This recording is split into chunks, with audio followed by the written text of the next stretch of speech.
High, কেমন আছো তোমরা সবাই? ভালো আছো তো? আমিও খুব ভালো আছি। আজকে আবার একটা নতুন ড্রয়িং নিয়ে চলে আসলাম।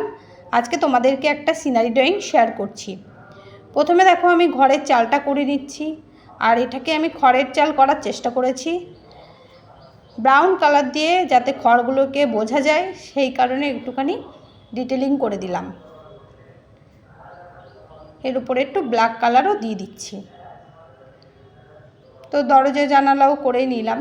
এবার একটা ঝোপঝাড় জঙ্গল মতন করলাম, যেখানে আমি দেবদারু গাছ করেছি। তো গাছ করা আমার কমপ্লিট হয়ে গেল। এবার রাস্তাটা করে নিচ্ছি। আর এটা না আমি একটা দূরের সিনারি করার চেষ্টা করেছি, যেটা অনেক দূর থেকে দেখছি আমরা।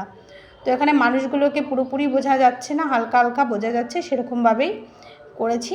ড্রয়িংটি যদি ভালো লেগে থাকে লাইক কমেন্ট করে দিও, চ্যানেলটাকে সাবস্ক্রাইব করতে ভুলো না।